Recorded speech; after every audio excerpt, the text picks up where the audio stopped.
We've got one round to go here in Khans of Tarkir Limited. Brian David Marshall here with Simon Gertzen. We're going to watch a couple guys trying to sweep their draft pod, and we are ready to go down to the floor and let them get down to the business of doing that.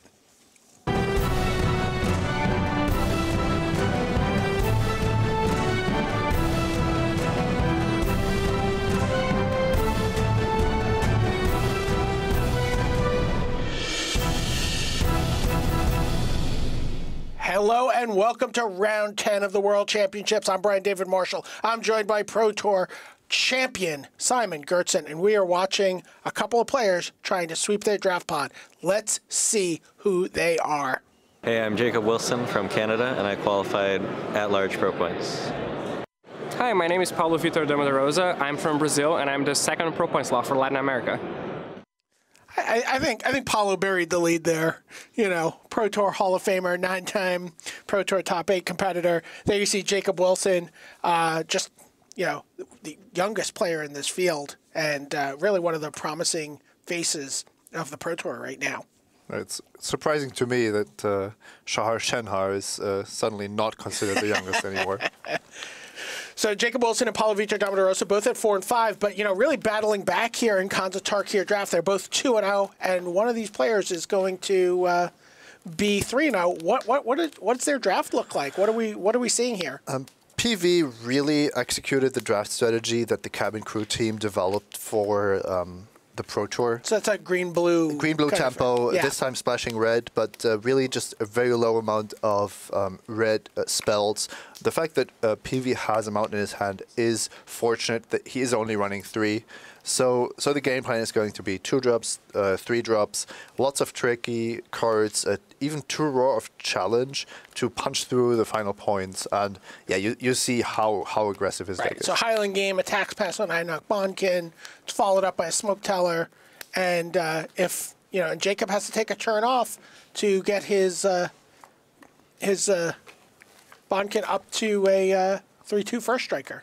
Yeah, you would think that Einok Bonkin is a good card to stop this aggression, but the problem is, as you've said, if you spend 2 turns just to get it ready, and then you pass with a 3-2 first striker up, what do you do if your opponent still attacks? He's basically telling you, well, if you block, I'm going to blow you out with something, or if you pass the turn, I'm going to bring low your creature first. Right. So here you see Paulo, he's able to attack for 4, play a morph, you know, develop his mana. And the morph, if PV drops land number 5 as well, will definitely not be intimidated by a 3-2 first striker. Right. So even if the 2 drops have to stay home. You see the morph as a Glacial Stalker.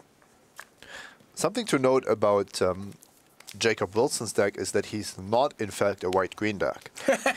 he wants to have plains and swamps in play, but his mana base is not perfect here. He's also splashing a Ponyback Brigade, but his main goal is to get plains first, then swamps, and then green sources to cast cards like Absent Charm and Offensa the Foremost are his splash cards to really, well, get the most power into his deck. And when with Jacob Wilson passing the turn with mana up,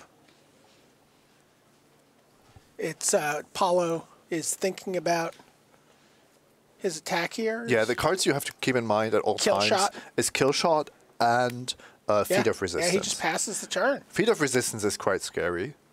So I like the fact that PV knows that there is a big danger in getting out-tempoed here if you're too aggressive with your attacks.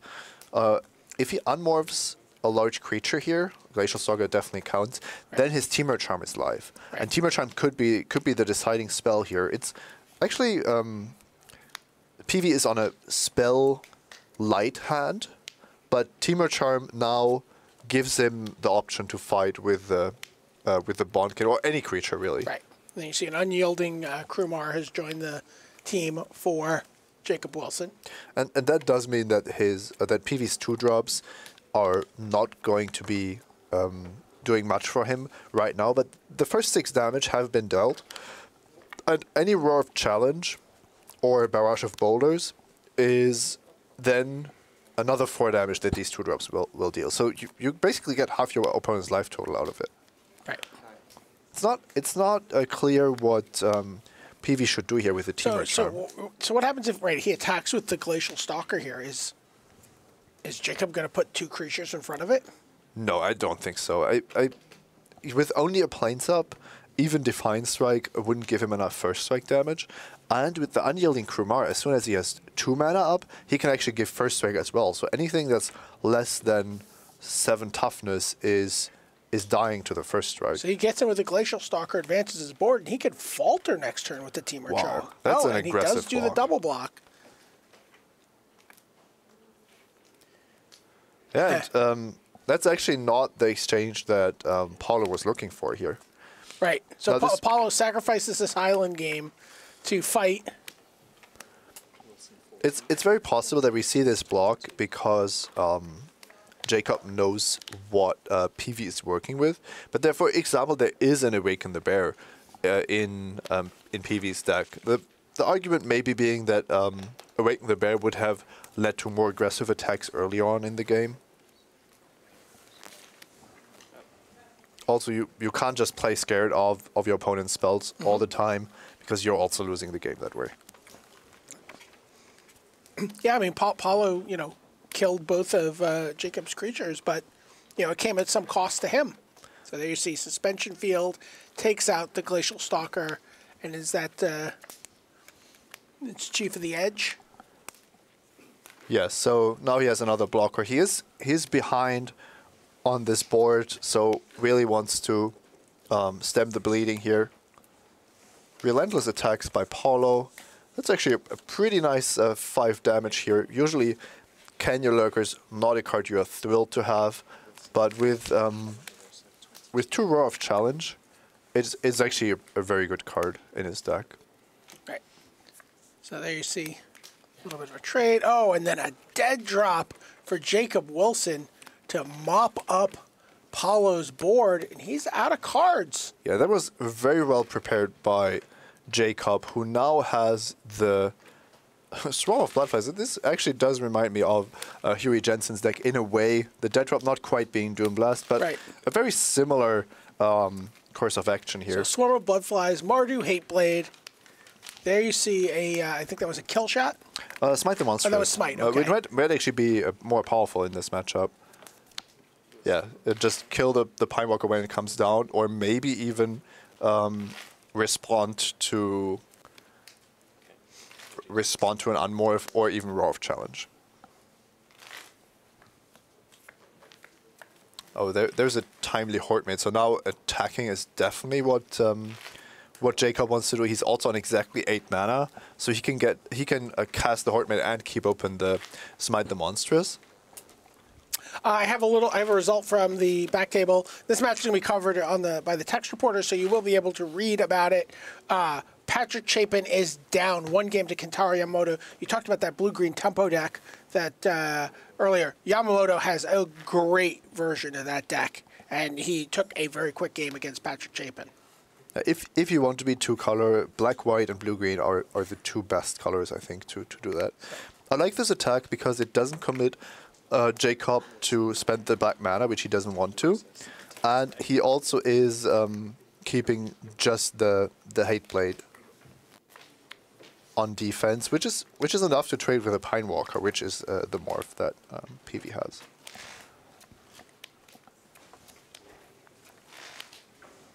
There you get a look at Paulo, the Hall of Famer, 9-time Pro Tour Top 8 competitor, which is just so ridiculous. There's Jacob Wilson, a Grand Prix champion, a Pro Tour Top 8 competitor. Jacob Wilson is in an interesting spot here because he wants to force trades. He wants to grow his Swarm of Bloodflies. He also wants to continue to develop his board. On the other hand, he is the one on 9 life points, so yes. Can't just be overly aggressive. So, Timely Hordemate has nothing to... he's there on time, but there's no one waiting for him because everything was exiled due to dead drop. That's because of dead drop, exactly. Yeah. There you get a look at the Hordemate.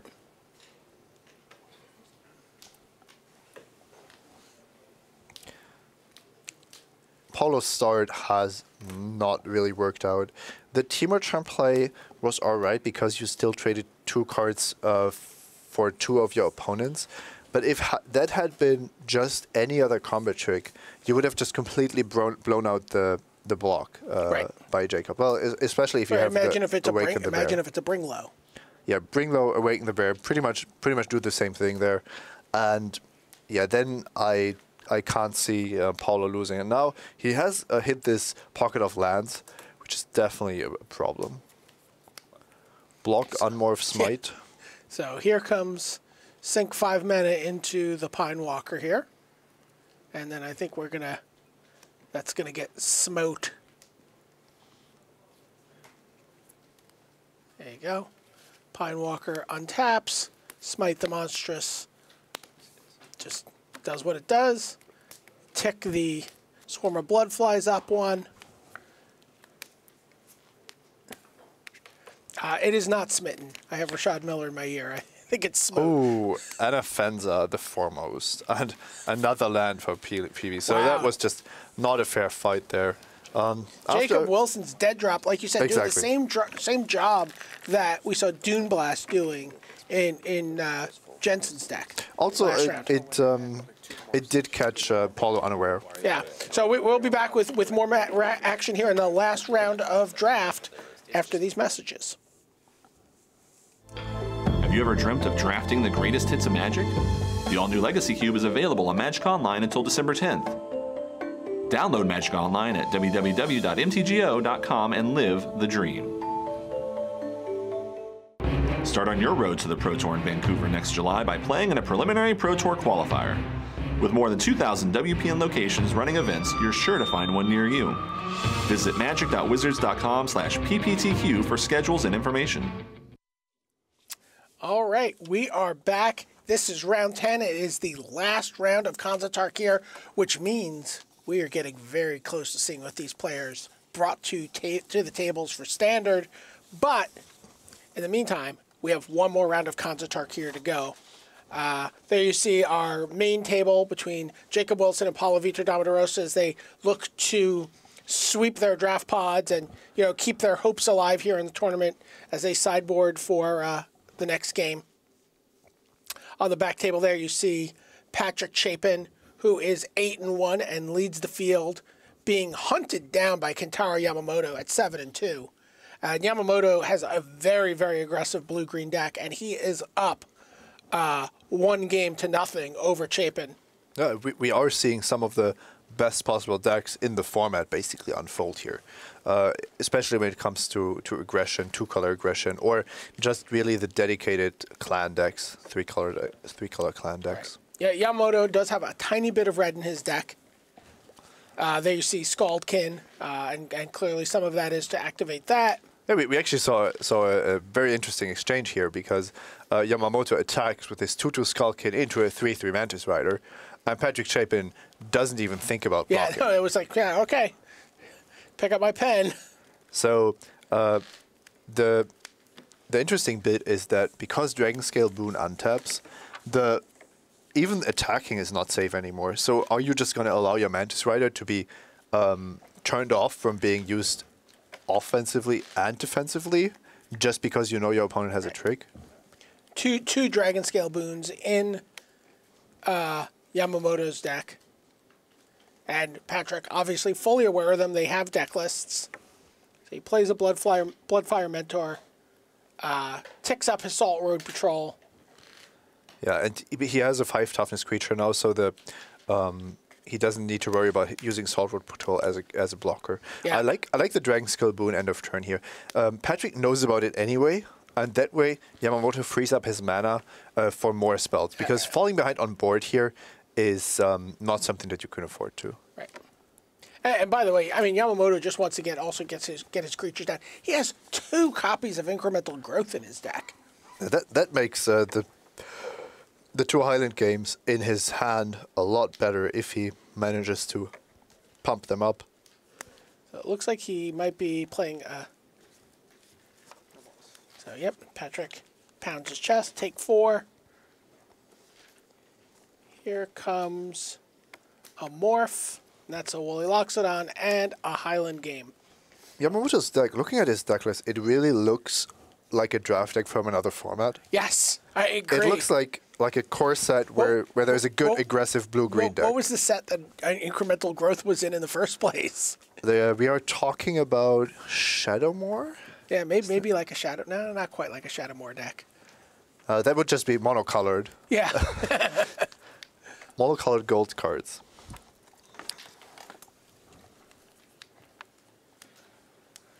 But yes, there's very, very... very... just you don't look at decks and see all the cards, all the tick marks in the played column in 2 columns only. He's playing 16 green cards, and that's not counting gold cards. Right. He has almost 2 of every important common in his deck. He's even playing 3 Alpine Grizzly, 2 Woolly Loxodon, 2 Highland Game, 2 Dragon's Killboon, 2 Incremental Growth, 2 Kintui Warden, and 3 Alpine Grizzly. That nobody else must have wanted at least the aggressive green cards. And again, he came into the tournament into the day today with 2 losses. So is he looking to, or was he X and 1? No, he was X and 2. So yes, yeah, he's looking to run the table here in draft. So here we see Patrick using his Bloodfire Mentor, which he desperately needs because he has drawn some excess lands. Also, the War Behemoth not really doing much. He does need to draw into his more powerful spells. Yeah, we'll keep people updated on what's going on in that match. In the meantime, we're going to keep an eye on our feature match. Remember, the Chapin match we just talked about is being covered by text reporter extraordinaire Josh Bennett, so you'll be able to read all about that on dailymtg.com on the coverage page. And there is a smoke teller from Paulo Vitor Damo da Rosa to lead things off against Jacob Wilson. PV a bit late there, drawing his Thornwood Falls so that he couldn't play it on turn 1. Not positive that actually costs him. Oh yeah, he could be playing a Pine Walker or a Cancel or a Crippling Chill. So that's a huge tempo swing. And there is Anafenza the Foremost. I take that back. Cancel was actually not castable without double blue. Wouldn't even have been castable. But now you are facing an Anafenza. You probably want to Crippling Chill that at some point. Maybe at the point where it would be putting a +1/+1 counter on another tapped creature your opponent has. I could actually see... Paulo wants to draw a land just here. cycling through, because that raises your chances of just going Pine Walker next turn, and then you just hope that it holds. There is a Ponyback Brigade for Jacob Wilson, and it looks like is he able to actually have the... He does have the Nomad Outpost already, so that's which means he's still lacking a Swamp, but he's much closer to that than if he hadn't drawn this one of his few red sources there. Okay, we just play a face-up Pine Walker. Yeah, that means that PV basically got there, unless the Pine Walker is being destroyed here, because then Jacob is just attacking for 7. We see Anafenza being played in Standard now in the more aggressive Abzan decks, and there you have 2-drops of the likes of Rakshasa, Death Dealer, and Fleece Mainline, but even just pumping up a Morph is huge. Oh, and Utter End takes down the Pine Walker, and Jacob Wilson's able to attack for 7 with the ability from Anafenza the Foremost, putting a counter on the Morph. There you get a look at Utter End. This line makes it so difficult for PV to use his tempo cards, Water Whirl, Roar of Challenge, almost doing nothing here. And the more of an advantage Jacob gets from his Anafenza, the tougher it becomes to really muster a defense. I think Water Whirl is probably... He's like, what do you got under there? I'm going to use my Smoke Tower ability. Yeah, so now he knows that if Jacob draws a Swamp, he's in real trouble. If Jacob doesn't find the Swamp for a couple of turns, there might be a way out of this by drawing into an untapped land and going for the Water Whirl to buy yourself some time.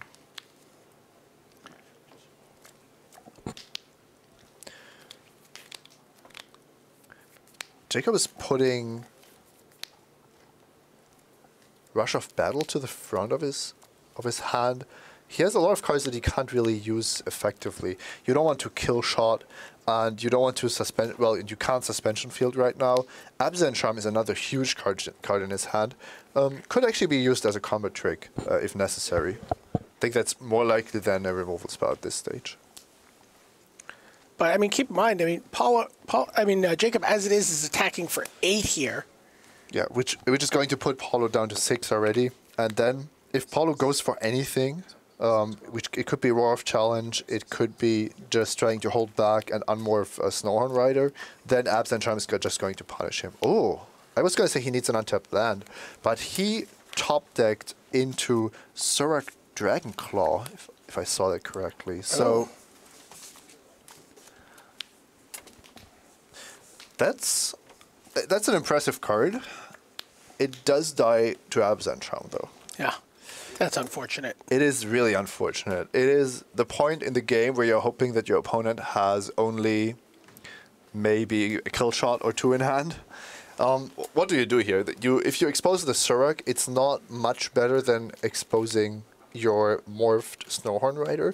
There's an argument, though, that you try to block with the Surak, and if Jason exiles it with Absent Charm, you do have the double block on Anafenza, maybe?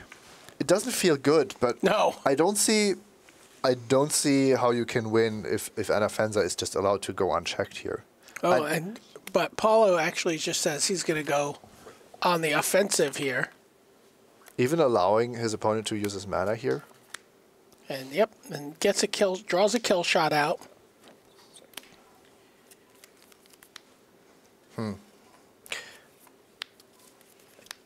I don't think that's how you're going to win the game. I mean, being on 6, you know that you're going to force into a defensive position. Right. So you have to hope that your Snowhorn Rider holds up now.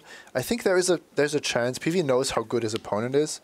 Well, that has been true basically this whole World Championships. But so there's a chance that if Jacob has nothing, that he respects the Snowhorn Rider, doesn't attack, which gives PV the opening to Surak. And then he could actually be attacking for the win. But because there is Surak. Yeah, because there is the attack, PV has to know that Jacob is definitely holding action here. And Absent Charm on Surak. Just throw his morph away. So PV's line here was basically accepting the fact that you would not be able to win against that. Jacob Wilson takes it in 2 quick games. He goes undefeated in this draft pod. He goes to 5-5 after 10 rounds, and maybe has a fighting chance of making top 4. He can sweep 4 rounds of standard down the back end of today. Certainly, there was some talk that maybe even an X-5 record would X and 6 record would be enough. Here we go. We're taking a look at Watanabe versus Cifka. So Pro Tour champion versus 2-time Player of the Year. Both of these are fans of the more aggressive 2-color decks. The Dazzling Ramparts here stands out a bit as more of a controlling card. I'm a huge fan of Alabaster Kirin, but I've also seen all the tricks in Yuya's deck. That Dazzling Ramparts is main deck for Cifka. It's sometimes you just need another playable card, and that's definitely a good one to take. I like it better than, for example, the Salt Road Patrol that's in his sideboard. And he's straight white-black here? Yes, 9 plates, 8 swamps, 0 non-basics. But also 0 gold cards. So this is just basically a regular 2-color deck. No clan action. And Watanabe, as we've seen, is playing Teamer, and he's got a little splash of black for. Well, he just has a. No, he's just Teamer. No, he's just 3-color. The 5/3 Bloodfire Expert does need 2 prowess triggers to get through the Dazzling Rampart. So as is often the case, it's actually better to just to block with your 07 rather than to activate it. I have to say, Cifka's deck looks really, really good. If somebody had asked me, who do you expect to go 3-0 in VMA and 0-4 in Modern? Stanislav Cifka would have been very low on my list. But it looks like he's really put in the time into preparing for draft as well. Really figuring out the format. He's undefeated and limited. Did he go 0-4 in Modern? Yep. I asked him how he was doing this morning, and he said, "Well, you know, I went 0-4 in Modern. I went 0-4 in Modern, so I'm not happy about that." But wow, what was he playing in Modern? Oh, I don't know. Yeah. Maybe the same deck Floch was playing on Delver as well. Yeah, I think that's correct. Yeah, they did prepare together, playing the same 75. But so he did in a sense play Floch's deck that he was successful with in Madrid.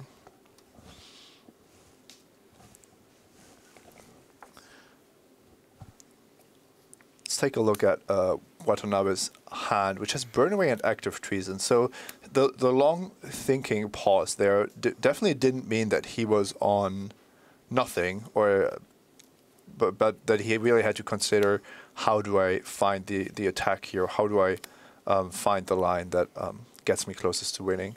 Could see a defensive Burn Away to not take 3 damage from the Soul-Dice Scavenger, but how do you win with Active Treason against the Dazzling Ramparts in particular? It's just difficult.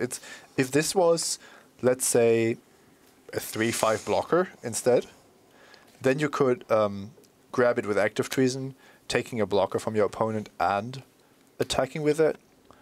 The way this is going, it's much more likely that Yuya has to play things more defensively than he would like with his hand, especially with Active Treason in hand. So a second Soul-Dice Scavenger comes down for Cifka. I think Cifka just played around Burn Away with a. He played the Soul-Dice Scavenger as soon as possible because he. The thing is, he knew that this way he would definitely have 2 mana up for his Dazzling Ramparts. And instead, if Watanabe does play the Burn Away here, then Cifka's graveyard is empty. It's not a big deal, but it's like a tiny thing, and I think the smile on his face kind of revealed that he knew what he was doing there.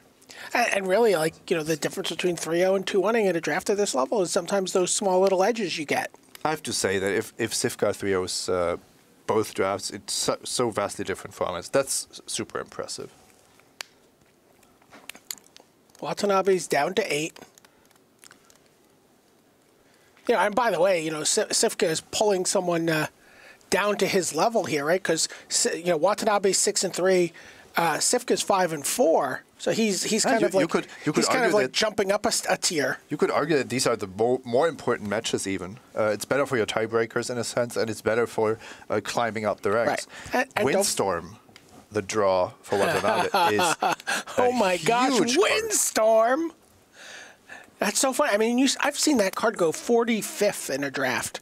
People taking basic lands over it. Yeah, I've seen it be sideboarded against Flying Crane Technique, but it does look spectacular here as well. And we have a result, and it's a big one. Kentaro Yamamoto, someone we talked about as a dark horse coming out of his top 4 in Grand Prix Strasbourg, takes down Patrick Chapin 2-0, and he goes to 8-2, drops Chapin to 8-2. That means he is tied for the best record in the tournament. Yeah. So Chapin drafted a 1-2 deck, as it turns out. The Windstorm was a great top deck for Yuya. And, Cifka knows that it was a top deck. Otherwise, it would have the Burn Away would not have been cast. Right. So now it's the 2-3 and the Dazzling Ramparts facing off against a 5-3 Bloodfire Expert and a 4-3 Summit Prowler.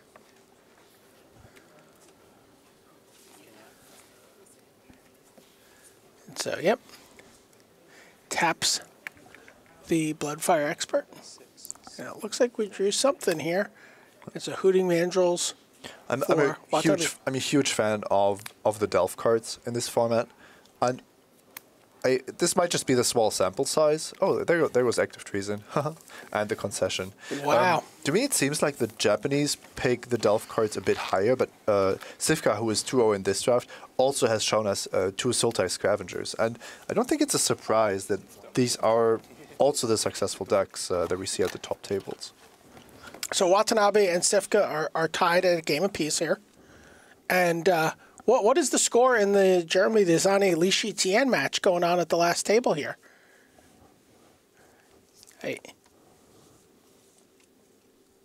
Okay, so I know that the life totals are 4 for Dizani and 2 for Li Shijian. I'm assuming this is not game 1, but I'm not certain.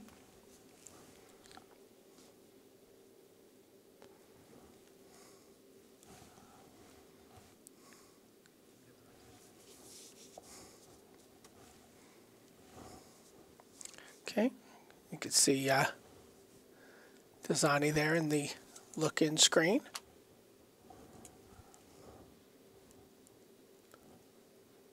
Okay, Jeremy Dizani's up 1-0 on Li Shijian. What does this matchup look like? Yeah, I've had a chance to look at the deck list, and Jeremy Dizani is on pretty much straight Jeskai with a little bit more white cards, but also multiple gold cards. Doesn't have the Flying Crane technique, but a Freed Weapon Master, High Spiral Mantis, Master the Way, and Narset. Narset Enlightened Master. Ooh. It's a spicy card. One of the corner case things you don't always see in this format, but a debilitating injury on a creature that it doesn't kill. I think that's actually a very underrated line. Yeah, absolutely. So you have a 1/1 High Spire Mantis, and with no air defense in sight for Li Shijian, he just buys himself a lot of time there. You need 3 times as many turns to deal the same amount of damage. So as you can see, Li Shijian is on Abzan. It's interesting that he has mostly swamps there, which are the land that he plays the most of. His white splash is so small that he has... Okay.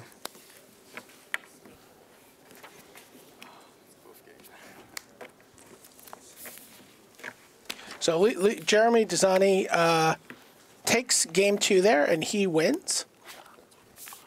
So our matches, we have Jacob Wilson took down Paulo Vitor Damo da Rosa. Kentaro Yamamoto took down Patrick Chapin. Dizani has taken down Li Shijian, and now we have a game 3 lined up for you between Pro Tour champion Stanislav Cifka and 2-time Player of the Year Yuya Watanabe. Yeah, and that win by Yuya Watanabe was great. When Stanislav Cifka played his second Sultai Scavenger, Yuya had to use the Burn Away on one of them, but then drew the Windstorm, and Stanislav Cifka just lost his flying army, right. And the red creatures by Yuya were just too much for him to handle.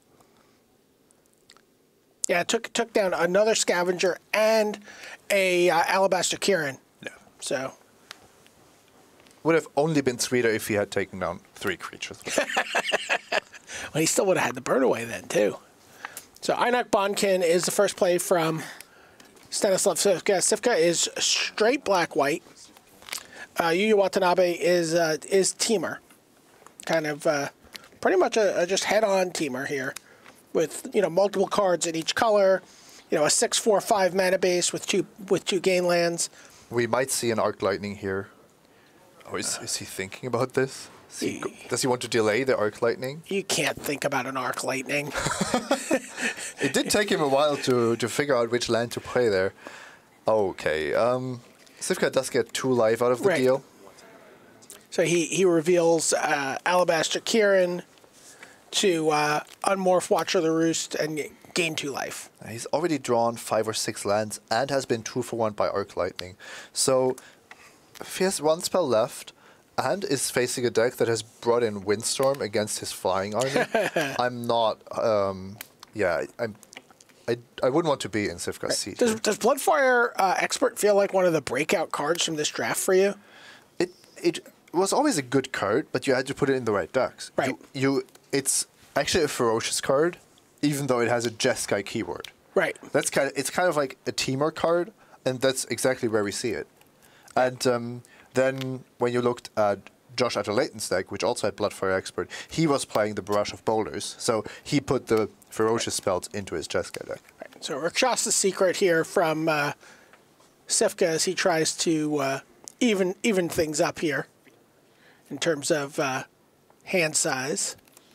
Yeah, tough decision because Yuya doesn't want to get rid of excess lands. He knows that the longer the game goes, the more important it is to just have spells, any kind of spells, which does mean that the Reveal Aerial list as a 6-drop in his hand does become a bit clunky. Also a Woolly Loxodon, but that at least you can cast for cheaper, and then it has immediate impact on the board on this as soon as you reach 5 mana. I like getting rid of a clunky card here, and the Reveal Aerial list is the least flexible. The other cards in his hand, Force Away and Mystic of the Hidden Way. So I don't think you want to lose either of them because you are just in the driver's seat. It looks like he decided he wants the Aerialists more than he wants the Woolly Loxodon. That's fine. If you know that you will just morph the Mystic anyway if you have the chance. Right. And if you draw a land, you're just casting the Mystic. And then there's actually something important happening. If you have 5 mana and you tap out for the Mystic, then your draw steps are either going to be castable spells or the land to actually just go ahead and go with the Reveal Aerialist. Right. So if I would assume that Yuya went through this and decided that the 6-drop is better because of that.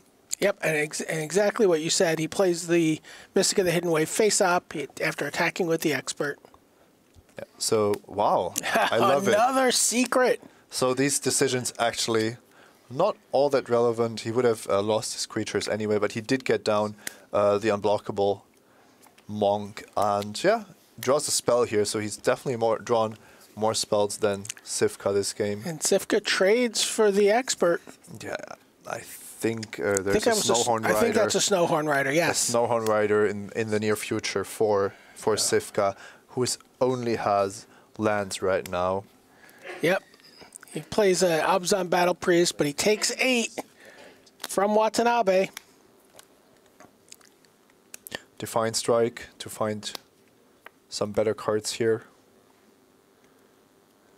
Anok Bondkin, maybe? That's what it looked like to me.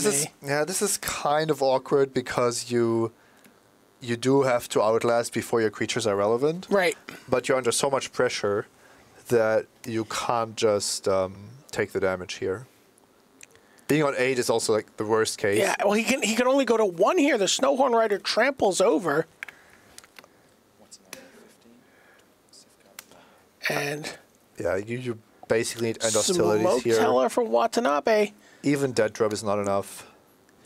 There's a debilitating injury. And Stanislav Cifka falls in 3 games to 2-time Player of the Year, Yu Watanabe. Watanabe goes to 7-3.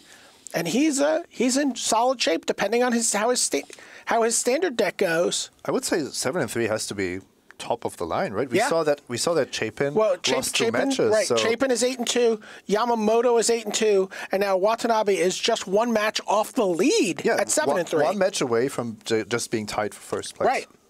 So it's a lot to settle in standard. The deck decisions, which were made, keep in mind, everyone's deck decisions were made 2 days ago. 2 days ago. At the latest. Yeah. So, this is going to be, these standard rounds are going to be huge. And we knew that coming in. These last rounds are just, we could see a lot of upheaval. 1 and 2 from Patrick Chapin over the course of these rounds. So, drops him from, a perfect record to 8-2, still in great shape. Probably needs 1 win. Not the ones that he was looking for, clearly. Yeah. Not after having 2 Mantis Rider in an otherwise blue-red deck, which didn't look like it would be difficult to win 2 matches with. Right. So, so this is very, very much, Watanabe, someone we kind of had forgotten about him a little bit yesterday, but he sweeps his draft pod. Yeah, and he does it, I think, with demonstrating the important rules in the format. You want to, if possible, you want to have a 2-drop. Clearly, you want to, at the latest, get onto the board on turn 3.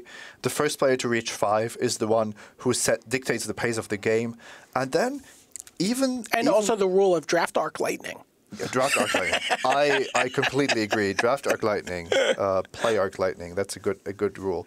And then all these combat tricks really making this work, and the ways to punch through, and the key Windstorm. Beautiful sideboarding as well. Okay, so it sounds like do we have an interview lined up, or are we going back to the desk here?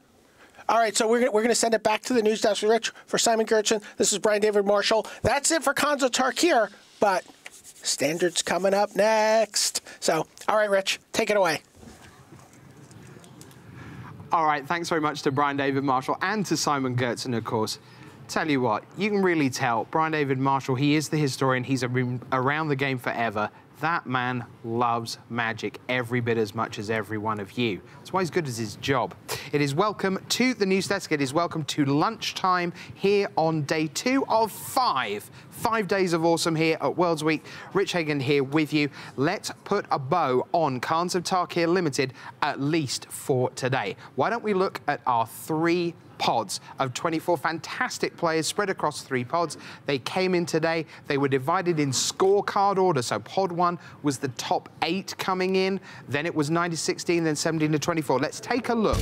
So our first pod looked like this as things stand right now. So Patrick Chapin, he said he thought his work would be cut out for him. He has gone 1 and 2 in the draft and has just tweeted, happy to get out of there with the 1 win. Now the fun starts. He likes his chances in Standard. So he is slightly back in the pack. He now co-leads this field with Kentaro Yamamoto. Some of you will remember him being on screen for approximately 2.5 minutes in 2007 when he and his teammate lost out to the Sliver Kids, Jacob Van Lunen, in 2007, and Chris Lackman, of course, the Sliver Kids winning Pro Tour San Diego 2007. So Yamamoto has 2 Pro Tour top 8s to his name, and he is getting the job done. Also in that pod, you see at 6'4", his compatriot Yuki Ichikawa. Even Flock, he must be sick of the sight of Patrick Chapin. Remember, this is a tournament where you can play people over and over and over. Flock has already played Chapin twice, lost to him twice. There is every chance, because at 8 and 2, every chance that in the next couple of rounds, they'll be paired again in Standard, and they could come back and do it all over again in the top 4 on Sunday. It could be a 4-way clash. And you see our final result going in there, gone grey there. That means Shahar Shenhar, he wins, moves to 7 and 3. Congratulations to him, your defending champion. Absolutely in the thick of things.